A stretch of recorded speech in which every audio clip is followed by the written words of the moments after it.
Hi friends. నిన్న మనం ఎస్పీఎంఎల్ infra అనే ఒక స్టాక్ గురించి మాట్లాడుకున్నాము. ఈ స్టాక్ ఈరోజు మార్నింగ్ 5% అయితే గ్యాప్ అప్ ఓపెనింగ్ అయింది.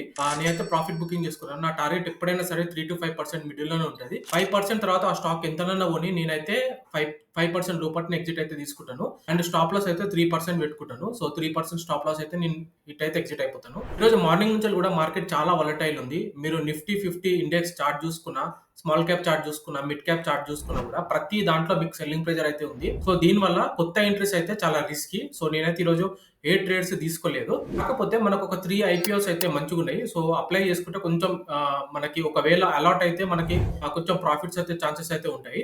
సో దీంట్లో ఫస్ట్ వన్ వచ్చేసి Shri lotus developers and reality limited అని ఒక కంపెనీ ఉంది. సో ప్రజెంట్ జిఎంపీ వచ్చి 30% అయితే ఉంది. సో ఒకవేళ అలాట్ అయితే మనకి మంచి ప్రాఫిట్స్ అయితే ఛాన్సెస్ అయితే ఉన్నాయి. సో నేనైతే అప్లై చేసుకున్నాను. అండ్ సెకండ్ వన్ వచ్చేసి ఎన్ఎస్డిఎల్ కూడా ఈరోజు లాస్ట్ డే అనమాట. సో దీని జిఎంపీ వచ్చేసి ఆల్మోస్ట్ 17% అయితే ఉంది. దీన్ని కూడా అప్లై చేయొచ్చు. అండ్ థర్డ్ వన్ వచ్చేసి మనకి ఎంఎన్బి ఇంజనీరింగ్ లిమిటెడ్ అని ఒకటి ఉంది. సో ఈ కంపెనీ జిఎంపీ కూడా 16% అయితే ఉంది. సో కొత్త ట్రేడ్ అయితే ఏం తీసుకోలేదు. ఈ 3 ఐపీఓస్ కి అయితే అప్లై చేసినాను. సో చూద్దాము. అండ్ ఇలాంటి మరిన్ని వీడియోస్ కోసం మీరు పేజ్ అయితే ఫాలో అవ్వండి.